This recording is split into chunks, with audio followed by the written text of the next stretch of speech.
স্বচ্ছ ভারত মিশন প্রকল্পের আওতায় 12,000 টাকা করে দেওয়া হচ্ছে শৌচালয় তৈরি করার জন্য।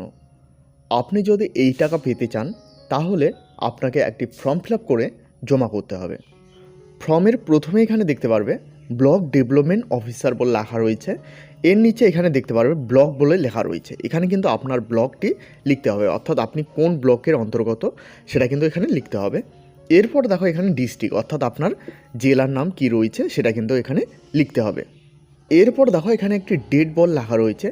এই ডেটটি কিন্তু অবশ্যই যেদিন জমা করবে সেই ডেটটি কিন্তু এখানে লিখে দেবে।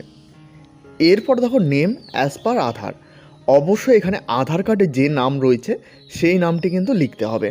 এরপর দেখো অ্যাড্রেস, অবশ্যই এখানে ফুল অ্যাড্রেস লিখে দেবে, অর্থাৎ ভিলেজ, পোস্ট, পিএস এবং ডিস্ট্রিক্ট পিনকোড অবশ্যই এগুলো লিখে দেবে।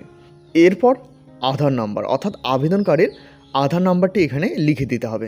এরপর মোবাইল নাম্বার, এরপর ভোটার কার্ডের নম্বর অর্থাৎ ইপিং নম্বর যে রয়েছে সেটা কিন্তু এখানে লিখে দিতে হবে। এরপর দেখো পাড়া বা মহল্লা যেটা হবে সেটা কিন্তু এখানে লিখে দেবে, অর্থাৎ পাড়ার নাম কিংবা মহল্লার নাম।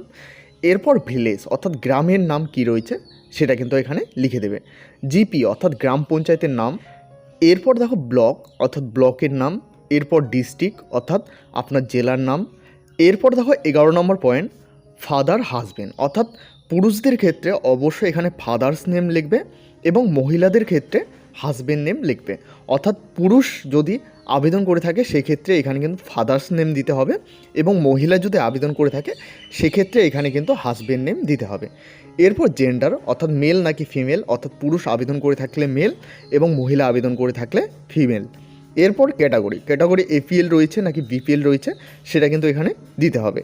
এরপর সাব ক্যাটাগরি কী রয়েছে, এসসি এসটি জেনারেল, অর্থাৎ এসসি সার্টিফিকেট যদি থাকে সেক্ষেত্রে এসসি লিখে দেবে এবং এসটি সার্টিফিকেট থাকলে এসটি লিখে দেবে এবং জেনারেল থাকলে জেনারেল, অর্থাৎ এসসি এসটি না থাকলে সেক্ষেত্রে জেনারেল এখানে লিখে দেবে।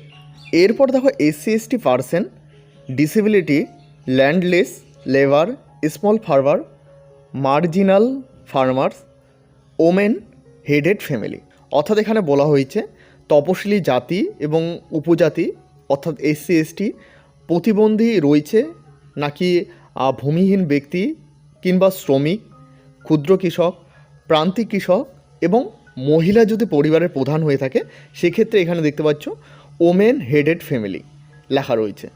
অর্থাৎ আপনি যে এখানে আবেদন করছেন আপনার ক্যাটাগরি কী রয়েছে সেটা কিন্তু এখানে চাওয়া হয়েছে, অর্থাৎ আপনি প্রতিবন্ধী ব্যক্তি নাকি ভূমিহীন ব্যক্তি কিংবা শ্রমিক, ক্ষুদ্র কৃষক, প্রান্তিক কৃষক কিংবা মহিলার প্রধান হয়ে থাকলে সেক্ষেত্রে কিন্তু আবেদন করতে পারবেন এবং এই দিকে কিন্তু লিখে দেবেন যে আপনি কোন শ্রেণীর।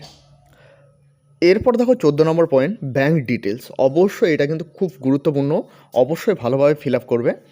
তো প্রথমে এখানে দেখতে পারবে নেম অফ দ্য ব্যাঙ্ক, তো এখানে এটা কিন্তু আপনারা আপনাদের পাসবুকে স্পষ্টভাবে দেখতে পারবে সমস্ত ডিটেলস। এরপর দেখো আইএফসি কোড, এটাও কিন্তু পাসবুকে পেয়ে যাবে। এরপর ব্রাঞ্চ নেম অর্থাৎ কোন ব্রাঞ্চে আপনার খাতা রয়েছে বা অ্যাকাউন্ট রয়েছে সেটা কিন্তু এখানে লিখে দেবে। এরপর দেখো অ্যাকাউন্ট নম্বর, অবশ্যই অ্যাকাউন্ট নম্বরটি ভালোভাবে ফিল আপ করে দেবে। এরপর নিচে এখানে দেখতে পারবে signature with date of the applicant, অর্থাৎ আবেদনকারীর এখানে সিগনেচার লাগবে উইথ তার সঙ্গে কিন্তু ডেট লাগবে, অর্থাৎ যে ডেটে সিগনেচার করতেছো সেই ডেটটি কিন্তু এখানে লিখে দিতে হবে। দেখো উপরে এই পয়েন্টটি খুবই গুরুত্বপূর্ণ তাই বলে দিচ্ছি। I do hereby solely affirm that I don't have IHSL facility and my house and I have not received any financially assistance from any others government scheme of before, অর্থাৎ এখানে পরিষ্কারভাবে বলা হয়েছে যে আমার বাড়িতে কোনো রকম শৌচালয় নেই এবং এর আগে সরকার আমার কোনো রকম প্রকল্পের শৌচালয় নির্মাণের আর্থিক সাহায্য পায়নি, এটা কিন্তু এখানে পরিষ্কারভাবে বলা হয়েছে। তো এই ফর্মটি আপনাদের নির্ভুলভাবে ফিল আপ করে এটা কিন্তু জনকল্যাণ শিবির কিংবা আপনার গ্রাম পঞ্চায়েত কিংবা বিডিও অফিসে গিয়ে কিন্তু জমা করতে পারেন, অর্থাৎ জনকল্যাণ শিবির থাকলে সেখানে জমা করতে পারেন কিংবা আপনার পঞ্চায়েত কিংবা বিডিও অফিসে গিয়ে কিন্তু এই ফর্মটি জমা করতে পারেন।